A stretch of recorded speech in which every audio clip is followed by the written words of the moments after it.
Happy Tuesday. Good afternoon, everyone. Good afternoon. So before I turn things over to Jake, I have a couple of updates at the top, and then we'll get this going. So this afternoon, President Biden will award the Medal of Honor, America's oldest and highest recognition for valor, to Captain Larry L. Taylor, United States Army. On June 18, 1968, then First Lieutenant Taylor led a helicopter team in Vietnam that rescued a four-man Army patrol unit, which had been surrounded by nearly 100 enemy forces.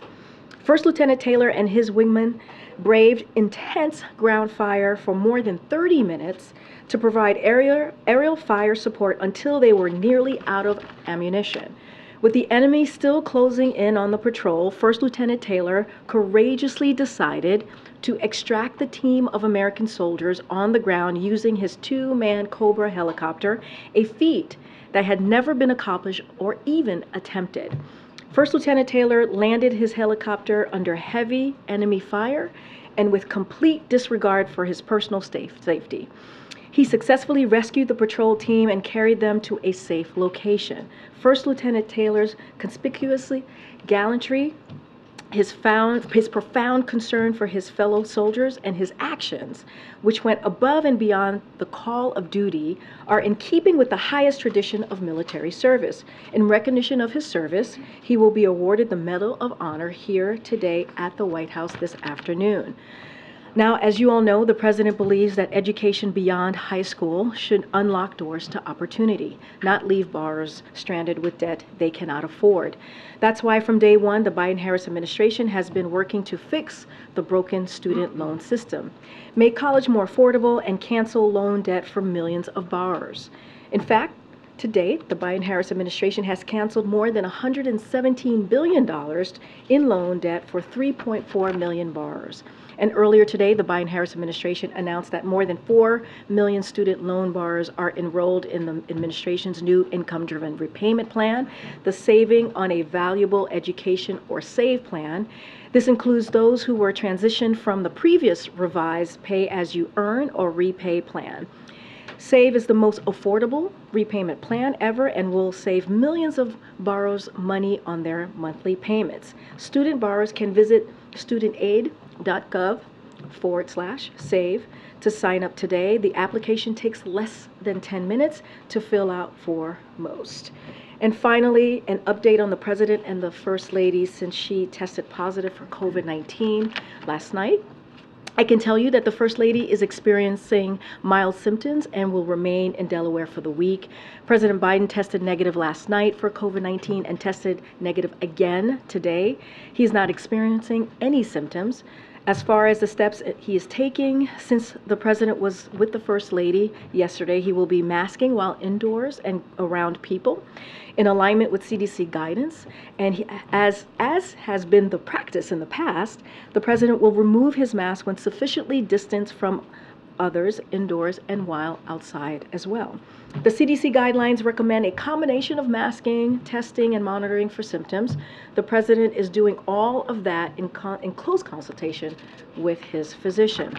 There are currently no updates to the White House COVID-19 protocols. We continue to work closely with public health and medical professionals to monitor the virus. We're in our strongest position yet to fight COVID-19, and the virus is responsible for majority of fall and winter hospitalizations.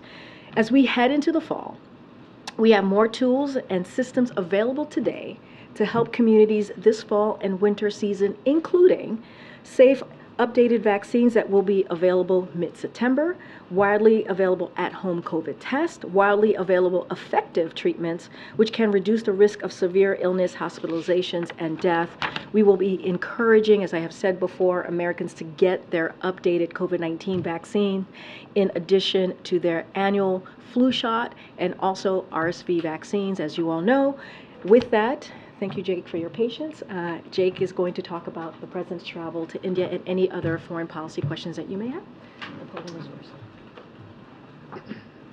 Thank you, Karine, and thanks to all of you for giving me the opportunity to be here today. And Karine mentioned my patience. I'm going to test your patience for a moment because I'd like to take a few minutes at the top just to set the scene for the President's upcoming trip to Delhi for the G20.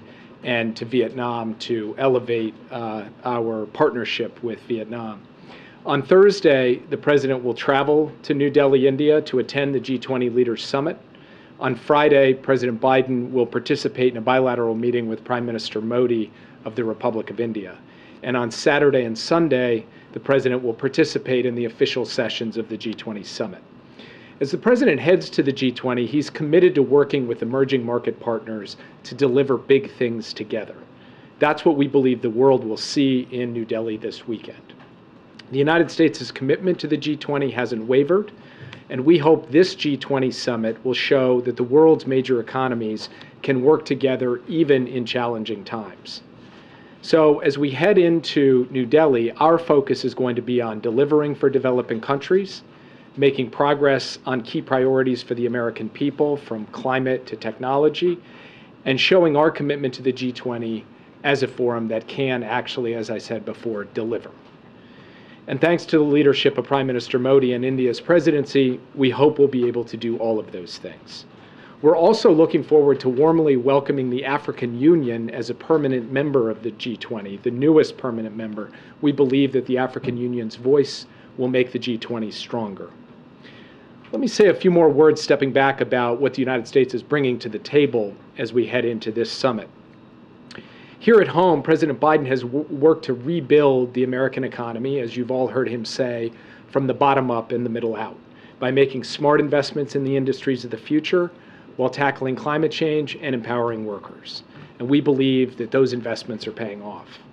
We think countries around the world, too, can benefit from a similar type of approach, and that we can help them as well by mobilizing investment to support them in tackling the challenges that they face. And that's one of our main focuses heading into the G20, delivering on an agenda of fundamentally reshaping and scaling up the multilateral development banks, especially the World Bank and the IMF. We know that these institutions are some of the most effective tools that we have for mobilizing transparent, high-quality investment into developing countries. And that's why the United States has championed the major effort that is currently underway to evolve these institutions so that they are up to the challenges of today and tomorrow. Just last month, President Biden asked Congress for additional funds that would have the impact of increasing World Bank financing by more than $25 billion. And we're working to make sure that other partners follow our lead. And at the G20, we've been leading an effort that we hope will see the G20 endorse this level of ambition and deliver a broader vision of multilateral development banks that are better, bigger, and more effective. President Biden will also be calling on G20 members as leaders in the global economy to provide meaningful debt relief so that low and middle income countries can regain their footing after years of extreme stress. He'll be clear that the United States expects real progress on ongoing cases by the World Bank and IMF annual meetings in Marrakesh next month, and he will be clear that we need all G20 members to be constructive and at the table with no exceptions.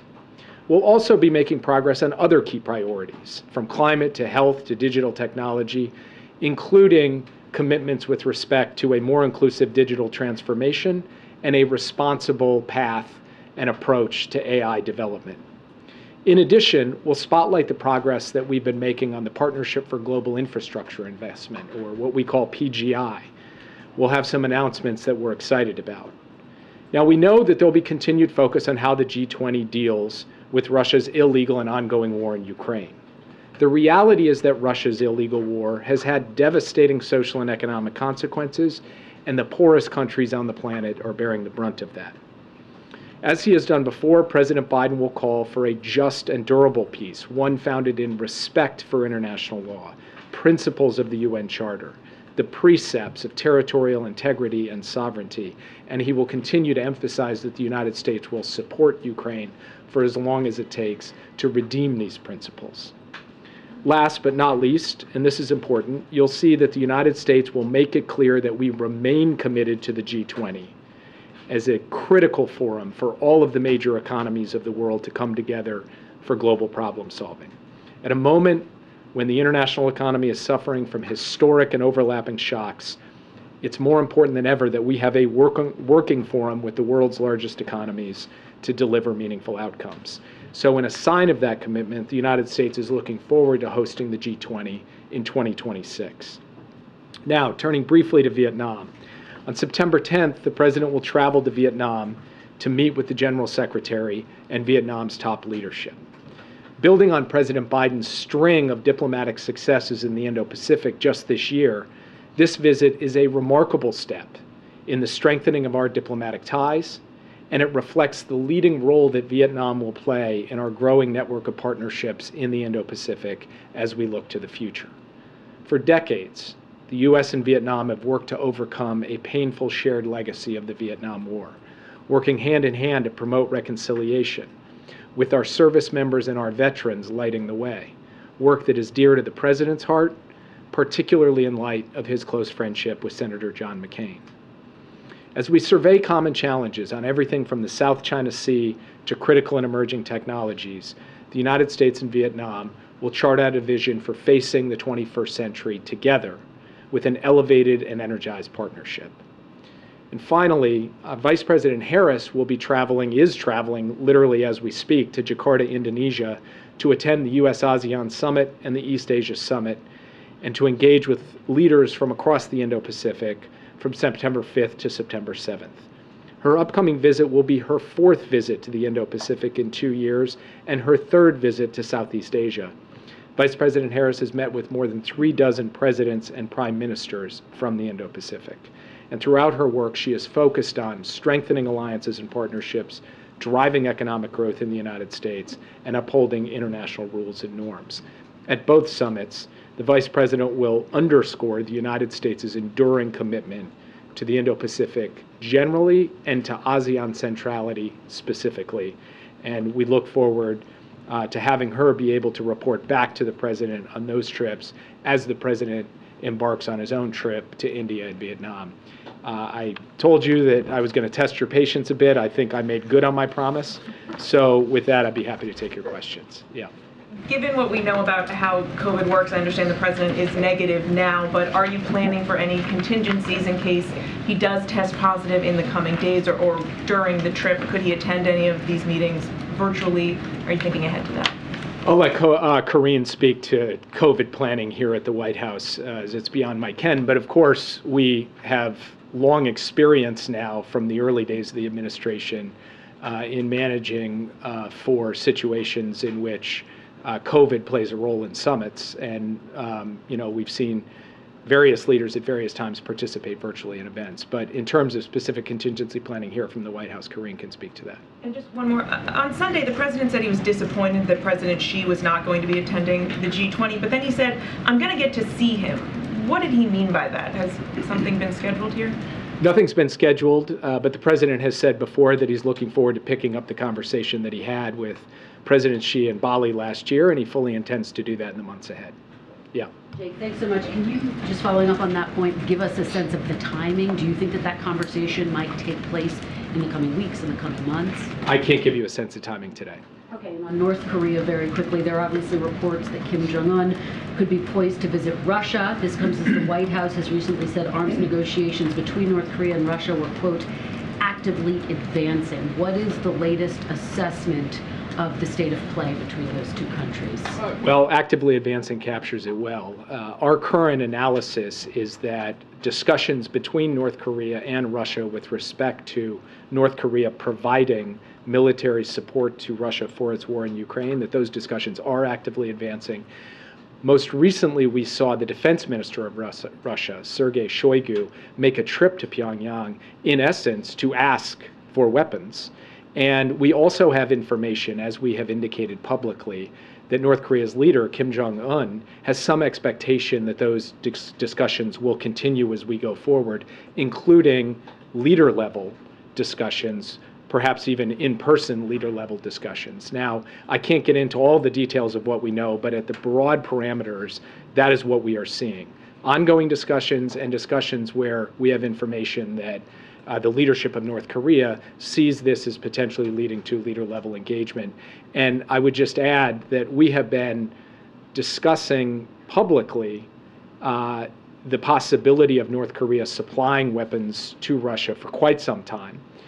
And the reason why that there is such an intense effort on the part of Moscow to generate this kind of support from North Korea is that we have continued to squeeze Russia's defense industrial base, and they are now going about looking to whatever source they can find for things like artillery ammunition. That's what we see going on now, and we will continue to call it out, and we will continue to call on North Korea to abide by its public commitments not to supply weapons to Russia that will end up killing Ukrainians. And any indication they're listening to those very public warnings that you've been issuing? Over time, we have not seen them actively supply large amounts of munitions or other military capacity to Russia for the war in Ukraine. I cannot predict to you what will happen at the end of this. I can only say that the discussions have been actively advancing, and the Russians have imbued them with an increased intensity, as reflected in the fact that their defense minister, their number one guy in their defense establishment, actually got on a plane and flew to Pyongyang to try to push this forward. Yeah. Jake, just wanted to talk to you about G20 for a second, but just to follow up on North Korea, could we get a little bit more analysis of how you think this is benefiting the North Koreans or what they want out of this? Do you think that part of this has to do with them getting less than they want from their traditional patron in Beijing? Do you think that the U.S. has any leverage in terms of what it can do here in terms of either providing food aid to the North Koreans or ratcheting up sanctions? Where's the room for movement there? So I can't speculate on North Korea's motives. What I can say is this. Providing weapons to Russia for use on the battlefield to attack grain silos and the heating infrastructure of major cities as we head into winter, to try to conquer territory that belongs to another sovereign nation, this is not going to reflect well on North Korea, and they will pay a price for this in the international community. We have also imposed sanctions, specific targeted sanctions, to try to disrupt any effort to use North Korea as a conduit or as a source for weapons going to Russia. We did so as recently as mid-August. And we have continued to convey privately as well as publicly to the North Koreans and asked allies and partners to do the same, our view that they should abide by their publicly stated commitments that they're not going to provide these weapons. What has changed in their calculus is not something that I can speak to. That's in the mind of Kim Jong-un, and he obviously will be the ultimate decision maker. But we will continue to look for opportunities to dissuade the North Koreans from taking this step, to get others to do the same, and to report to the world what we are seeing in terms of the actively advancing discussions that are taking place between these two countries. And then on G20, just cognizant of the fact that the State Department has blistering human rights reports out on both of the countries that Biden is going to, India and Vietnam, including passages about their restrictions on freedom of expression for the media, threats of violence, arrests, this sort of thing. Is that something that the U.S. journalists who are traveling with Biden should expect? And are you taking any actions to ensure their safety ahead of that trip? Well, first of all, the ability of the American press traveling with President Biden to be able to go to the G20 and cover the G20 in an unencumbered way is something that has been a serious priority for this White House, for me personally, as recently as just this morning. And we are putting our money where our mouth is in terms of making sure that American press will have all of the access that they need and are entitled to as members of the international press, as members of the White House press. Secondly, President Biden himself has spoken to questions related to democracy and human rights as recently as the state visit earlier this year. The United States, our position on these issues is clear. It is reflected in the statements of our president. It is, of course, reflected in the reports that you're referring to. And when it comes to the trip to Vietnam, we believe that we have a powerful opportunity to advance our partnership in a way that will deliver for the American people and will deliver broader security, stability, and prosperity in the Indo-Pacific. But we also always raise issues related to freedom of expression, freedom of religion, and other basic human rights that are at the core of the Universal Declaration of Human Rights. This trip will be no exception to that. Yeah. What does it say about the state of Russian supply lines that they're asking of all people, the North Koreans, for help? And is North Korea able to provide artillery and the things you were talking about at a volume that could have any kind of meaningful impact on the conflict? We have asked our intelligence community that second question. It is a good question. Our visibility into both the question of quantity of stocks and then, of course, quality of stocks is somewhat constrained. But it's something that we will continue to look at carefully. I think there is an open question about how much material and what the quality of the material is that could be provided if it were to be provided. And then I think it says a lot that Russia is having to turn to a country like North Korea to seek to bolster its defense capacity in a war that it expected would be over in a week, that in September of 2023, it is going to North Korea to get munitions to try to continue to grind out on the battlefield in Ukraine. If I could real quick on the G20, my colleague asked the China question, but is the president scheduled to meet with Mohammed bin Salman or Erdogan or any of these other leaders that we might be interested in while he's there? I don't know who, I laugh because I don't know who fits on the list of who you might be interested in. It's like there are two categories, the ones you're not interested in and the ones you are interested in. We're interested in all of them. I'm the State Department nerd. I'm interested in all of them, however, those two specifically. All right. We don't have bilaterals scheduled with either of those two leaders at this time.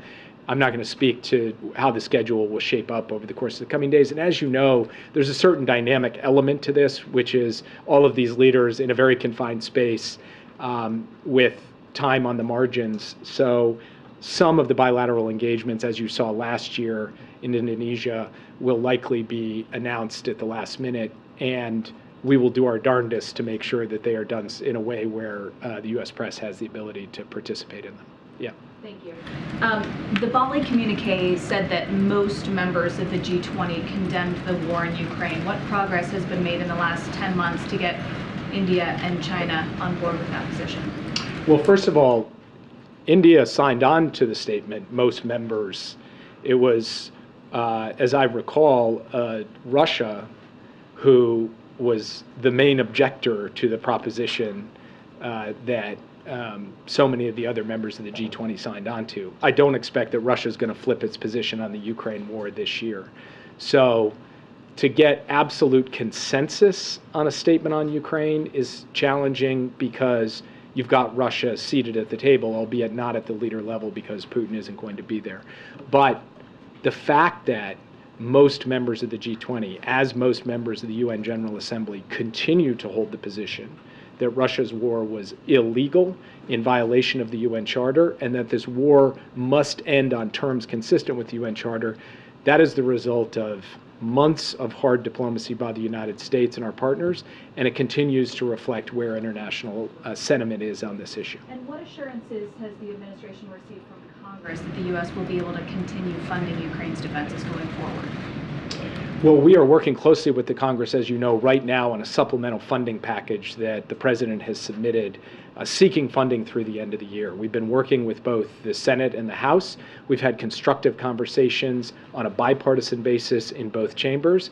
We believe we will be able to secure the necessary funding as we go forward. I'm not going to speak to assurances per se, but the conversations have been constructive, they've been positive, they've been substantive. And we anticipate being able to work our way through to a sound package so that Ukraine can get what it needs. Yeah. On World Bank reforms, on the one hand, you've talked about it not being about a specific country, that it's not about China. On the other hand, though, you have said that you need an alternative to the, quote, coercive and unsustainable lending through the Belt and Road Initiative. So, I mean, how can it be about China and not be about China at the same time? Well, we believe that there should be high standard, non-coercive lending options available to low and middle income countries. That's a fact. It's also a fact that World Bank reform is not about China, in no small part because China is a shareholder in the World Bank. So growing the size, relevance, capacity of the World Bank to deliver for low and middle income countries is not against China. It's for the entire international community, all of the shareholders of the World Bank, China being one of them. And we believe that just as the United States would benefit from a more stable, more capable set of low and middle income countries being able to deal with their own problems with help from the World Bank and the IMF, China would benefit from that too. But there is at least a part of it that is focused on China, on those coercive practices of those reforms. This is an affirmative agenda. It is an agenda about providing high standards, transparent, sustainable, resilient funding streams to countries that cut through the red tape and give not just the poorest countries in the world, but middle-income countries who are dealing with the stresses of climate and COVID and migration and the war in Ukraine, access to capital that they can actually take advantage of and put to work. That's not against anybody. That is not a negative agenda. That is an affirmative agenda, positive agenda, and one that's been embraced not just by the United States, not just by our closest allies, but by a very wide range and diverse set of countries. And we believe it will be embraced by the G20 as a whole when we go to New Delhi. If I may just finally, you mentioned China being the third largest shareholder. How does it impact that Xi Jinping won't be at the table when you're asking for these reforms? Does it change the pitch at all, or how does that change with them not being there? It won't change our pitch. And our pitch has been consistent working into the summit. President Biden will reinforce it. China will have representatives at the table, albeit not represented at the leader level, but the United States is going to put forward the same straightforward, in our view, clear-cut case for why this is so important. And more importantly, we'll also put on the table the fact that we are asking the Congress for financing to be able to make sure that the United States is not just talking the talk, but we're actually walking the walk. Yeah. Two on the Saudi announcement today and then one on China. On the Saudi announcement to extend the supply of oil curbs, can you talk to us about what that means to you geopolitically, how serious it is for the global oil market? We saw crude go above $90 a barrel today. And then separately, does that up the ante for meeting with the Saudis at fora like the G20 where you want to do big things with MEMS, as you mentioned? So on the first question, I'll leave it to others to speak to the specific oil market impacts. I would point out that what was announced today was a continuation of an existing policy, not a new set of cuts, just a continuation of those cuts for 3 months as opposed to for 1 month. So as far as I'm concerned, the most important thing that the president is focused on is just trying to do everything within his toolkit to be able to get lower prices for consumers at the gas pump in the United States. It's really the price of a gallon of gas for the American consumer, not the question of which country's doing what here or there, that is going to be his ultimate metric for whether we're succeeding or not. Secondly, as I said before, we don't currently have bilateral meetings scheduled at the G20 to announce with any leaders. I don't think that the announcement today is going to move us one way or another in terms of engaging with leaders at the G20. So, we'll make our decisions on that on the basis of a far broader set of considerations than any one policy. Does it change the calculation at all, though, for communications in the future with the Saudis? I mean, does it make it more pressing to engage with them on this issue? We have, obviously, regular engagement with the Saudis at multiple levels, with their energy minister, with their leadership, and that will continue. And we will make sure that they understand where we stand, and we will come to understand where they stand as well. And the thing that we ultimately stand for is a stable, effective supply of energy to the global markets so that we can, in fact, deliver relief to consumers at the pump, and also that we do this in a way that is consistent with the energy transition over time. Just one quick one on China, because my Bloomberg colleagues reported that Huawei has reached a breakthrough with its new smartphone that shows it's using the most advanced chips produced by Chinese chip maker SMIC. I'm wondering how concerned you are about this development, and does it prove that the U.S. export controls are failing or that they're violating those export controls? I'm going to withhold comment on the particular chip in question until we get more information about precisely its character and composition. And from my perspective, though, what it tells us, regardless, is that the United States should continue on its course of a small yard, high fence set of technology restrictions focused narrowly on national security concerns, not on the broader question of commercial decoupling. That is where our emphasis has been. That's where it's going to continue, sort of regardless of the outcome. But in terms of characterizing the chip in question, that's something that we need to gain more information from before we make any definitive comments on it. Yeah. Thank you. Do you see the tension between India and China affecting cooperation, especially with the climate issue in the summit, and ultimately affecting the perhaps the results that could be achieved in the summit? And second, if you allow me, today Secretary Blinken spoke to both Israel Prime Minister and the Palestinian President, Shall we read into this as more than just a routine call and maybe a serious steps towards normalization between Israel and Saudi Arabia? And will the president meet with the Crown Prince on this summit? Thank you. I think I've answered your last question. With respect to Secretary Blinken's calls, I wouldn't describe them as run-of-the-mill or routine. He speaks with these leaders occasionally, but not every month. But it also does not portend any imminent breakthrough or action with respect to the question of normalization. It's an important moment for a check-in at a high level, and Secretary Blinken is well poised to do that given his relationships with both men and the central role that he is playing in efforts to explore whether in fact a broader normalization is possible. But beyond that, I won't characterize the call. As far as the question of tensions between India and China affecting the summit, really that's up to China. If China wants to come in and play the role of spoiler, of course that option is available to them. What I think the chair, India, will encourage them to do, what we, the United States, and every other member, virtually every other member of the G20 will do, is encourage them to come in a constructive way on climate, on multilateral development bank reform, on debt relief, on technology, and set aside the geopolitical questions and really focus on problem solving and delivering for the developing countries. Yeah. Thank you, Jake. I have two questions. Recently, North Korean Kim Jong-un said that it had tested tactical nuclear weapons by launching missiles. How is the U.S. analyzing this? The second question is, Russia Defense Minister Shoigu said that the North Korea-Russia maritime joint military exercises are possible. How are you concerned about this? We're staying in close consultation with both South Korea and Japan on the question of North Korea's advancing nuclear and missile capabilities. I don't have a specific comment on their most recent characterization. They're prone to making a lot of statements of a lot of different flavors. We're just studying each of their individual tests and making determinations about their capabilities accordingly. And then we're responding to that through increasingly tight and interconnected trilateral cooperation, as most recently evidenced in the President's summit with President Yoon and Prime Minister Kishida at Camp David. And then with respect to the comments by Shoigu on the military exercises, as far as I'm concerned, Russia looking to do more military exercises with North Korea, that's their business if they should choose to do so. I think if you look at the broader pattern of activity across the Indo-Pacific, the security cooperation, the exercises, the work together on trying to ensure a secure, open, and prosperous Indo-Pacific, what the United States has done with a broad network of allies and partners, I believe has enhanced the stability and security of that region.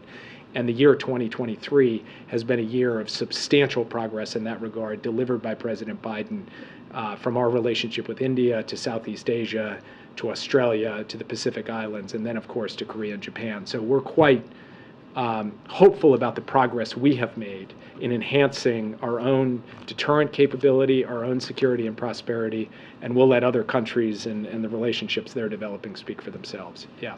Thanks. Brett McGurk is in Riyadh, and so are Palestinian negotiators. Can you update us at all on Saudi-Israel-U.S. diplomacy talks? And then I have a quick follow-up. So Brett's trip this time is focused on a set of broader regional issues. One of the main things that has brought him there, along with Barbara Leaf, the Assistant Secretary of State of Near East Affairs, and Tim Lenderking, our Special Envoy for Yemen, is to talk about the war in Yemen. We are entering either our 17th or 18th month of a truce, the longest period of peace in Yemen in years, which has been delivered in part through painstaking U.S. diplomacy. We not only want to keep that going, we want to deepen it and get to a permanent peace in Yemen, and that's one of the main reasons that Brett is there. He'll also be meeting with the Crown Prince of Bahrain in advance of his trip here next week. And then, of course, he will speak to the Palestinians about the whole range of issues relative to the Israeli-Palestinian file. Normalization will be one of the topics on the agenda, but it's not the main thrust of this trip. And like I said before, with respect to the phone call Secretary Blinken made today, we don't expect any imminent announcements of breakthroughs in the period ahead. Does the administration support Palestinians' public demand, though, that they'll accept nothing less than statehood? I'm not going to negotiate from the podium on the question of normalization, how the various pieces fit together. Yeah. Jake, it seems like every administration, when it gets into office, complains about the problems it inherits from the previous administration. But how do you defend this administration's role with issues like Russia, China, North Korea, Iran? It seems like in all of those cases, our relationship is worse than it was before. Well, first of all, Russia decided to launch a massive land war in Ukraine. The United States has mobilized not just the West, but a coalition of dozens of countries, and more than 140 countries have voted for a UN General Assembly resolution condemning what Russia did. If you look at the U.S. leadership in that regard, we have stopped Russia from being able to take over a sovereign state. We have ensured that Ukraine will continue as a viable, free, sovereign democracy out into the future, in the support we have given to the brave and courageous Ukrainians out there on the front lines. I think the story of how the U.S. has stood up to Russia and galvanized the world to do so is a significant achievement of President Biden, and one that we expect to continue. With respect to China, I'm not sure I'd agree with your characterization of the previous administration, but I'm not interested in comparisons. We're taking our own approach on this, which is to ensure that we compete intensively to put the United States in the strongest position possible, while at the same time managing that competition so that it doesn't tip over into conflict. We believe we are managing the competition effectively.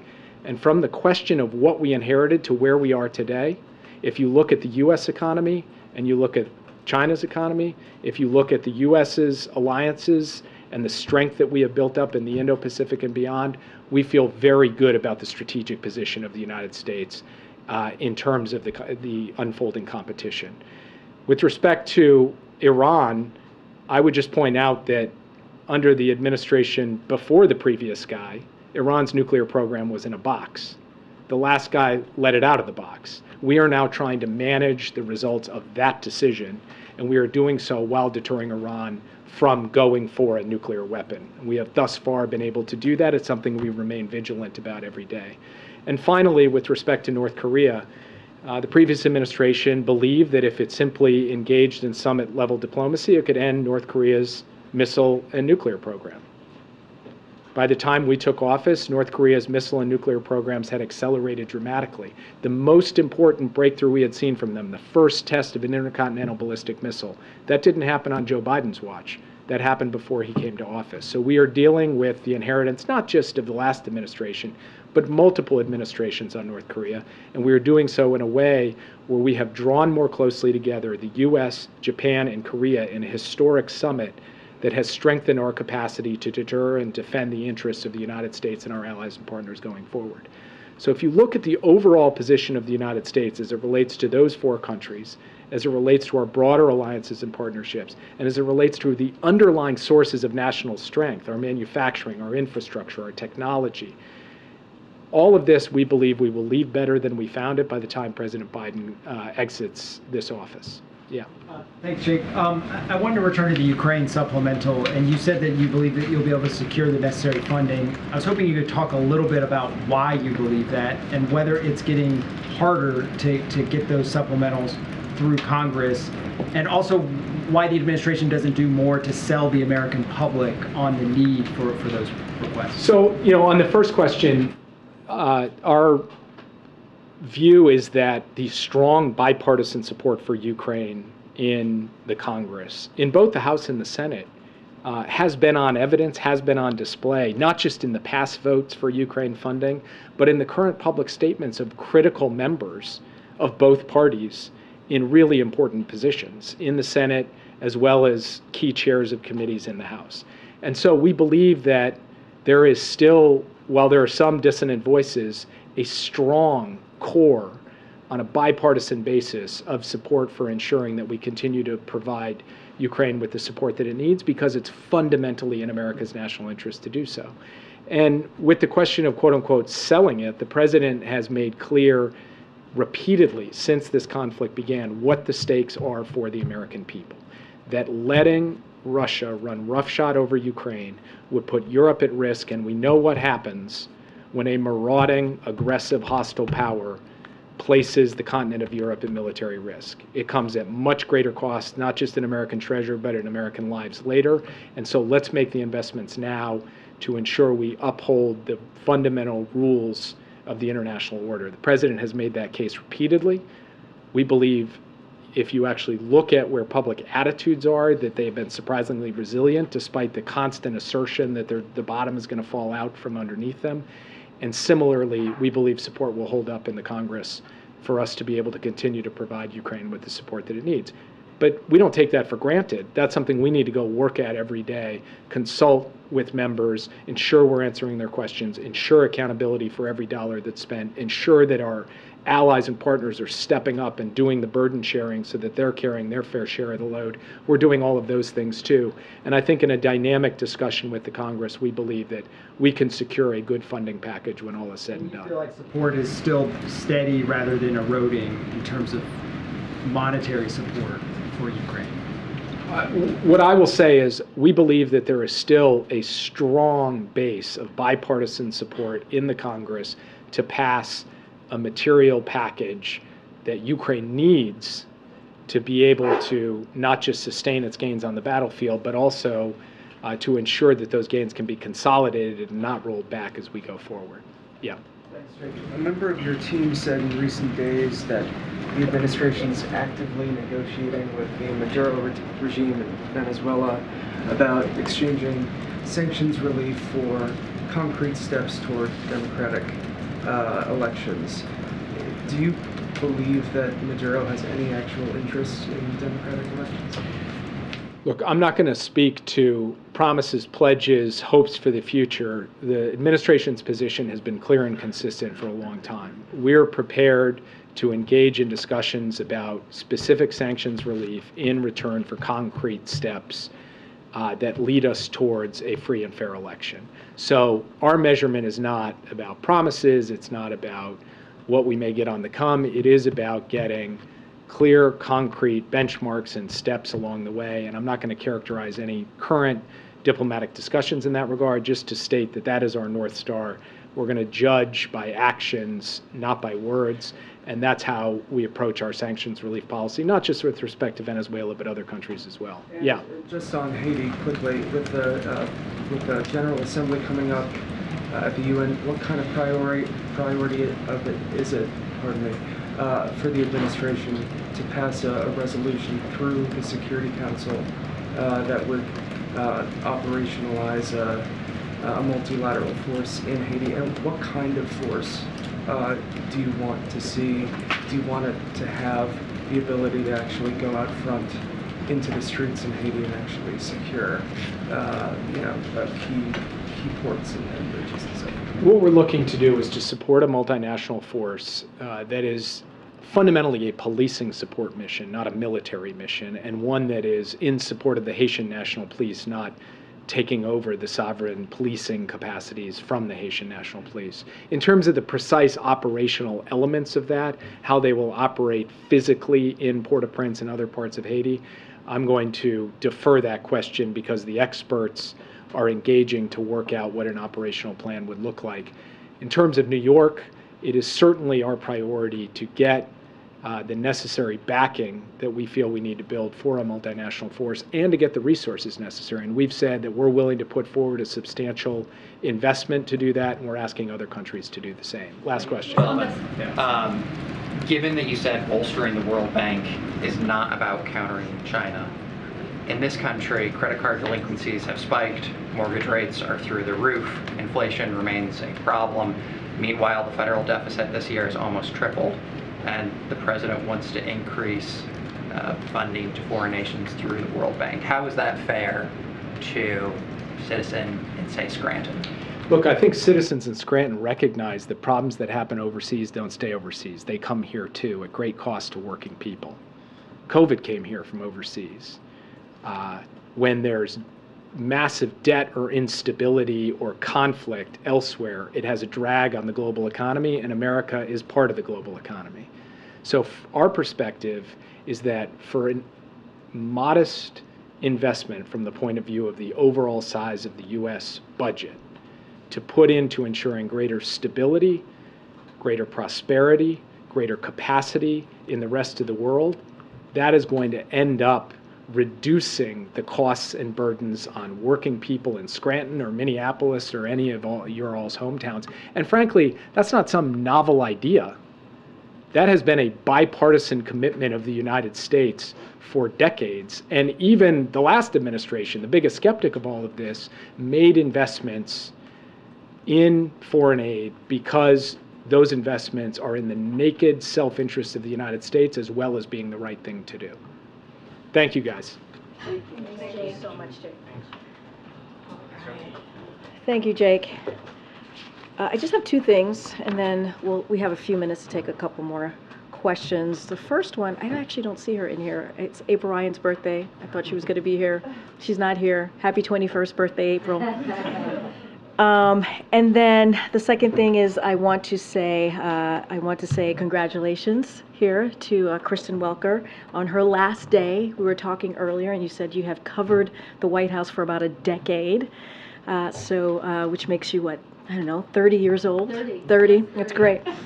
So in all seriousness, we will miss you, and we are incredibly thrilled and excited for you and your new adventure in a different Washington institution, if you will. And so we will be watching. Please keep in touch, and of course, book our people, as you know. But seriously, in all seriousness, this is just for me personally. It has been a joy working with you, and I am so thrilled to have you, to see you in this new role that is going to, I think, little girls and boys are going to watch you and hopefully be inspired by everything that you do every Sunday. So as they have been these past 10 years. So thank you. It's an incredible honor to cover this administration, the White House, for the past decade. So thank you for that. I really appreciate it. And thank you to all of my incredible colleagues. All right, Kristen, go forward. Okay, go ahead, Colleen. Okay, it's my birthday. Oh my gosh. Jane, happy birthday. It's my birthday. Oh, all right, Mr. Scheer. Happy birthday, and hope you have a wonderful, wonderful day. All right, thank you. Yeah, I know April May's same birthday. Not to talk about news, everybody, but it is news. Okay, the COVID protocols for the president. Is he going to test every day before he gets on the plane? Does he have to mask when he's in India? I think there are not. I think the protocols for the G20 are that there really aren't any. So I wondered sort of what's going to happen going forward with the president while we're watching. So what I can tell you is that the president certainly is going to test on a regular cadence determined by his physician. Of course, all travelers, including the president, will test before traveling to India. So that is certainly something that the president will do. As I mentioned, the CDC is following CDC guidelines. The CDC does not recommend testing every day after a close contact. That is their recommendation. Again, we are going to follow the CDC guidelines. They recommend a combination of things, as I mentioned at the top, which is masking, testing, and monitoring for symptoms. He has no symptoms. So we're going to continue to follow those guidelines, he's going to have those close consultation with his physician, and that's all I can share at this time. Can you be more specific on what a regular cadence is? Regular cadence is up to really in consultation with his physician. I can tell you right now, as I said, all travelers are certainly going to test, right, before they head out to India, and that's including the president. So that is something that's happening in we're leaving on Thursday. So there you go. Just a couple more logistical COVID questions. Are these PCR tests that the president's getting? That is something that the physician decides on. I just don't have that information. And just reiterate again to us, what is the current COVID protocol for anyone meeting with the president? Like senior staff, those who meet with him every day, brief him. Are you all still tested? So anytime we're around any of the principals, we do test. That has been the way we have moved forward for the past almost 2 years here. So that has not changed. No White House protocol is going to be changing, as I said at the top. But when we do have close engagement with the president, his senior staff, and as you all know, or anyone, we do test. And just a broader COVID question. We recently did an interview with Dr. Deborah Birx, and she said that American leaders are living in a fantasy world amid this latest COVID surge. She said that next month's vaccine booster is coming way too late. What's your response to that assessment, which she shares with some other experts as well? I mean, are you confident that you are as prepared as you can be and that this booster is going to work? Well, look, we know that we have made historic progress in this nation in this ability to manage COVID, right?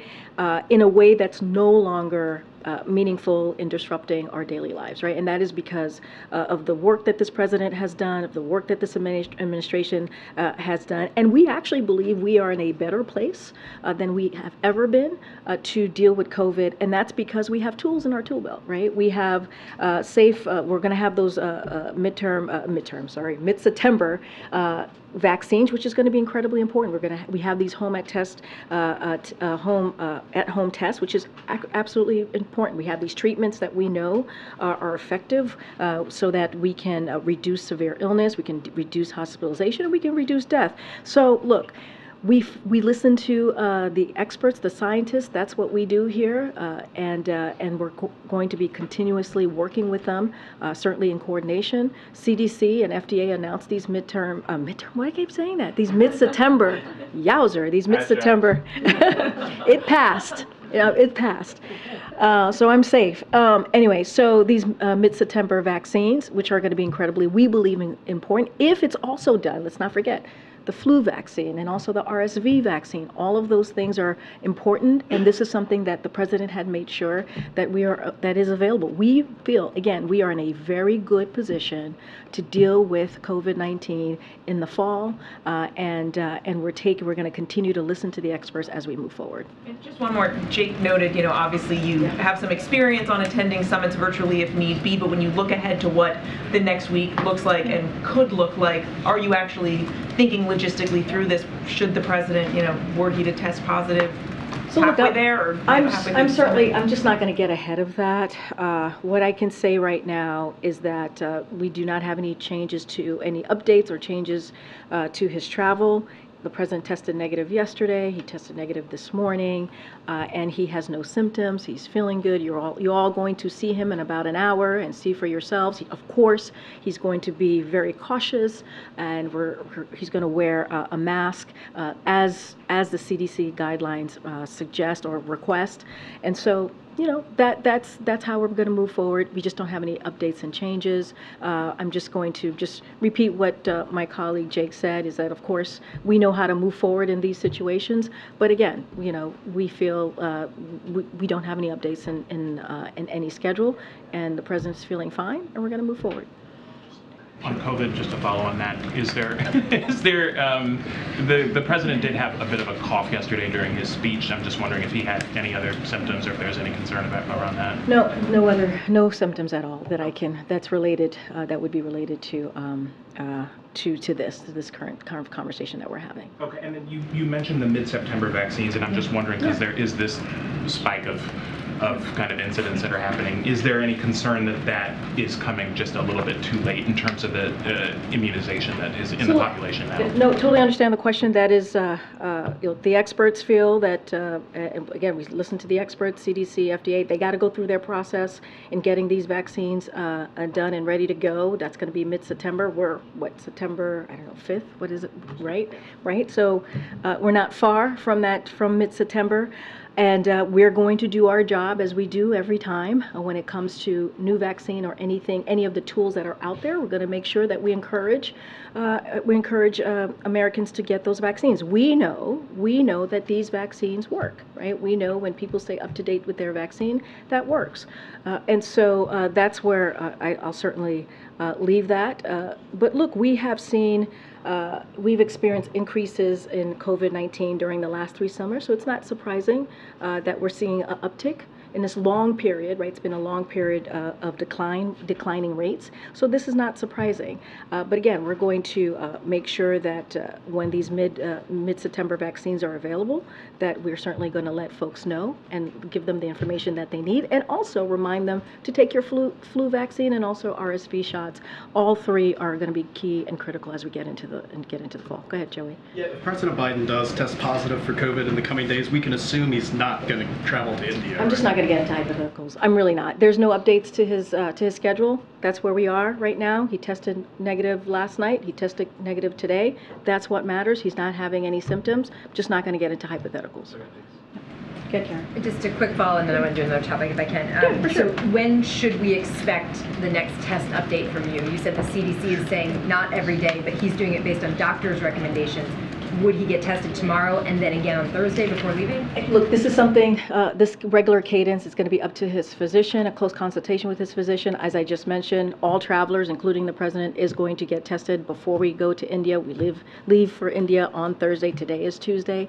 I don't have anything else further to share. We just shared with you that he tested clearly last night, and today that is up to the physician. We are going to continue to follow, as well as the president, CDC guidance. On the UAW possible strike, the president said yesterday when he was asked if he was worried about it, he said, no, I'm not worried about a strike until it happens. I don't think it's going to happen. The head of the UAW said he must know something we don't know.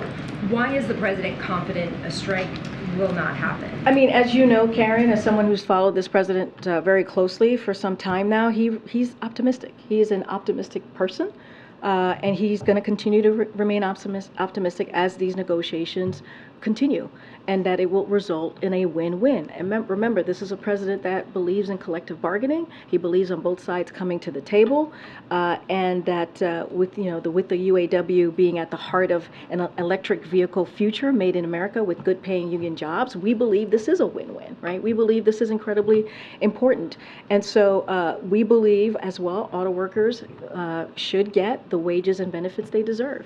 This is a president that has been very consistent and has been has said that over the last 2 years. So he's optimistic that both sides are going to come to the table and come to an agreement, as we've seen with other situations where there was collective bargaining, where both sides came in good faith and resulted in a good outcome. And so he's going to remain optimistic. He believes again in collective bargaining, and that's what we hope to see, that both sides continue to have that conversation. Updated on the latest on the negotiations. So as I mentioned, I think I mentioned this, and you all know this. I think you've reported on this. Gene Sperling has played the lead on having those discussions, as well as Julie Su. So we've been having conversations, and so he's updated by Julie Su, and also White House senior staffers here, including Gene, and so that's how he's staying up to date. Oh, of course I should. Go ahead. Appreciate it. Sure. One quick one on COVID. When the boosters are available, can we expect that the President and First Lady will get them? Will they do that publicly as they have in the past? So I can't speak to a schedule, but yes, you can expect that both of them will get their updated vaccines, like all Americans who are eligible should do so. Okay. And then on the potential government shutdown, I understand that the action is largely on the Hill right now, but how does the president see his role in trying to avert a government shutdown at this point? So look, and I've said this over and over again, and I'll continue to say this, there is no reason for Congress to shut down the government. Absolutely not. They should keep their word, and they should do their job, which is keeping the government open. And we have to. It is critical. It is important. We just heard from the National Security Advisor, right? It is important to fund these incredibly vital programs that American people need, and also our troops' needs and emergency needs that we have.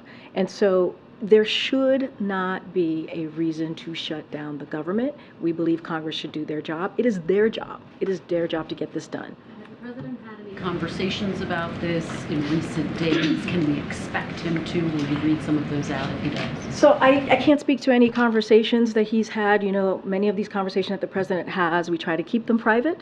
I can say, and you've heard from Jake. He said that there's been extensive conversation on the supplemental, specifically to Ukraine, on both the House and the Senate side, and how we truly want to see this continue to be a bipartisan effort moving forward. And just more broadly, as you're asking me about the budget, look, you've heard me say that OMB Director Shalonda Young has been very much involved in these conversations. Our Legislative Affairs Office has been very much engaged in those conversations, and that's certainly going to continue because it is crucial and it is important that we continue to fund these vital programs. Just very quickly, finally, Karine, there's been public reporting that he would support a short-term CR, but is that in fact the case, that he would sign a short-term CR if that case? So look, we believe that it is going to be up to them, right, up to Congress, what they decide to do. So I'll certainly defer to them. But look, again, government should not be shut down. It should be funded, these vital and critical programs that American people need. I'm not going to, look, I'll say this. It's clear because the fiscal year is coming to an end that Congress will need to pass a short-term continuing resolution to keep the government running. That is clear. That is where we are right now. And I think I've said this before, OMB has provided technical assistance. I talked about this last week to ensure there are no disruptions to impact programs the American people rely on. As far as how long this should go, or I would have to refer to Congress on that specific thing. Go ahead. Thank you, Karine. President Biden is the oldest president in U.S. history. Why does White House staff treat him like a baby? No one treats the President of the United States, the Commander-in-Chief, like a baby. So there's this book that says, that's ridiculous. When staff walked back what sounded like a call for regime change in Russia, the president, quote, rather than owning his failure, he fumed to friends about how he was treated like a toddler. Was John Kennedy ever babied like that? So look, I'll say this. There's going to be always a range of books that are about every administration, as you know, that's going to have a variety of claims. That is not unusual. That happens all the time, and we're not going to litigate those here. That's something that we're not going to speak to. There is one thing that I do want to, because I think I was asked this question last week by one of your colleagues about this particular excerpt that they were referring to, and so I'll say this, we did see the excerpt, the context of the excerpt, and it seemed to be making the opposite overall point about how the value of his experience and wisdom resulted in rallying the free world against authoritarianism, which is important. We have seen this, you all have seen this, and passage of the most historic agenda in recent history in his handling of foreign policy, like rallying the world around Ukraine, as you just heard from our national security advisor, who laid out in really good questions that your colleagues asked about how the president is moving forward, about Ukraine, about kind of leading into these conversations that he's going to be having at the G20. Why do you think it is that in a Wall Street Journal poll, 2/3 of Democrats think President Biden is too old to run again? Look, here's what I know. Here's what I can speak to. I can speak to that a president who has wisdom. I can speak to a president who has experience. I can speak to a president who has done has taken historic action and has delivered in historic pieces of legislation. And that's important. When the last guy who was in the Oval Office talked about infrastructure week, it was a joke. And the president passed a pretty important piece of legislation in a bipartisan way because of his wisdom, because of his experience. And now we have infrastructure decade. And it doesn't stop there. It starts, last week we talked about how the president beat Big Pharma, something that elected officials and politicians have been trying to do for 33 years, and he's been able to do that. And we introduced the first tranche, the first 10 drugs that Medicare can now negotiate on, right? And it's going to save money for our seniors, for Americans across the country. The gentleman that introduced the president, Stephen, who's 71 years old, paying $16,000 a month, $16,000 a month, just to stay alive because he had cancer and diabetes. And he cannot retire because he has to pay $16,000 a month. And because of the work that this president has done, he doesn't have to do that anymore. And I'll say one last thing. I know you have a follow-up, probably about 5 more, but let me just say this one last thing, is that the interesting thing about this is that the president has done these historic pieces of legislation, whether it's the bipartisan infrastructure legislation, whether it's the American Rescue Plan, whether it's CHIPS and Science Act, whether it's the Inflation Reduction Act. There are some Republicans, right, in the House, in the Senate, that did not vote for any of these legislations that I just laid out, who go back to their state, go back to their district, and take credit for something that the president did. So this is not unusual. They did this in 2019, they did this in 2020, and they did this in 2022, and the president continues to prevail. Okay, just one more. The president Sure. said over the long weekend that he hasn't had the occasion to go to East Palestine. I just haven't been able to break. The derailment was on February 3rd. President Biden has not had a break since February 3rd. The president will go to East Palestine. He promised that he would, and he will. You Was saw he him. So he was not on a break when he was in Lake Tahoe? I will say this again. The president is going to go to East Palestine, as he has said that he is committed to do. You saw him just this Saturday visit a rural area, right, that was devastated. Some parts were devastated by Hurricane Idalia, and he was there with the First Lady. They were able to hear directly from the American people, and he was able to talk about what is it that they need. What else do they need from the federal government? So the president is going to go to East Palestine. I don't have a time or date to announce at this time, but he will go. Thanks, Karine. Given recent events, is there any plans to alter the vice president's schedule and pivot her, since she's already in Asia, to have her in place in case the president? I just don't have any details or updates to share on travel. To follow up on my colleague's question, can you explain why you can't share or won't share the cadence of the president's testing with us? It seems like a pretty basic question. It has nothing to not share the cadence. I just shared with you yesterday. He took a test and it was negative. Today he took a test and it was negative. The CDC does not recommend testing every day after a close contact. That is not my. As he tested, I'm just saying. I'm just trying to play logic here. You told us the times he tested previously, so it would be helpful if we know. Because it already happened, forward. my friend. It already happened. It already happened, right? But so therefore, I can tell you that he took a test because it already happened, right? And I'm telling you right now, mornings and the evenings going forward? it is up to the physician and in close consultation with the physician. CDC. The guidance from CDC recommends that, or says it does not have to test, someone with a close contact does not have to test regularly or every day. So that is the seed. Okay, well then there should be no confusion. We just explained that he tested. I just explained he tested yesterday. He tested. I was just wondering if we could have an explanation as to why you don't want to share. I just explained it. I literally just explained it. CDC does not. I didn't understand. CDC recommends. That testing does not recommend testing every day. That's something that CDC, we're following CDC guidance. I just did in close consultation with the physician. That's what's going to happen. The physician's going to decide when the testing is going to happen. That's it. That's the answer. I don't have anything else for you. That is the answer that I'm giving you.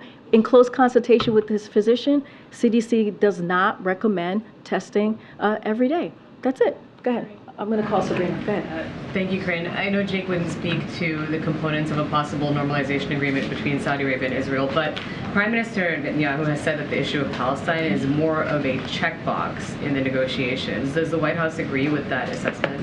Look, I'm not going to go beyond. Jake laid out pretty well about our position there, the meeting that Brett is doing in the region, especially as it relates to Palestine as well. I don't have anything. I'm not going to go beyond or further to what the national advisor shared. I'm going to go around and take one.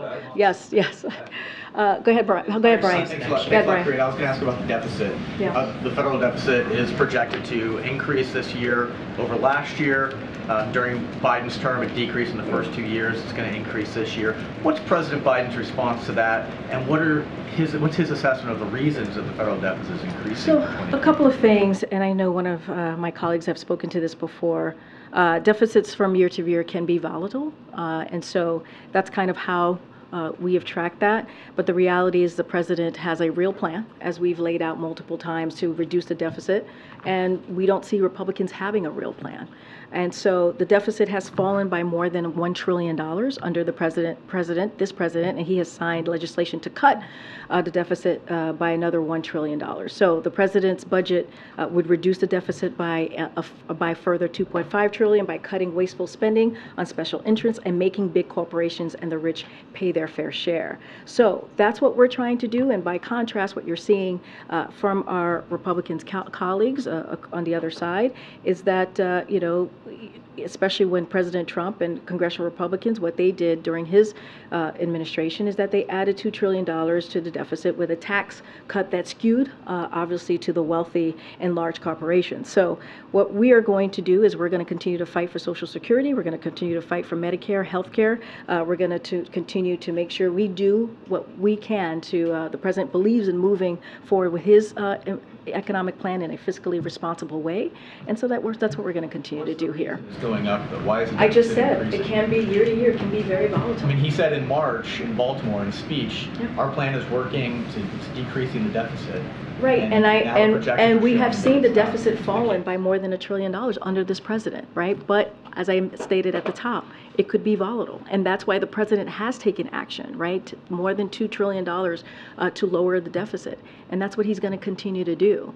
But what we know for sure is that trickle down economy does not work. You hear us talk about all the time when we talk about Bidenomics is building an economy from the bottom up, middle out. That's the president's plan. That's what he's going to continue to do, and he's going to do it in a fiscally responsible way. And again, that's all you have to do is watch what the president has done the last 2 years, and he has done it. I just laid out, it can be very volatile. I just talked about how the president deficit, it can be, but that's the way it is from year to year. It can be volatile. That is something well, talk to an economist and they'll tell you specifically. What I can speak to is what the president has done over the last 2 years is we say the deficit go down by $1 trillion. He signed another piece of legislation where the deficit is going to go down another $1 trillion. That is the president's focus. That's why we believe Bidenomics is so important. Guys, I will see you tomorrow. Thank you very much. Thanks, Karine.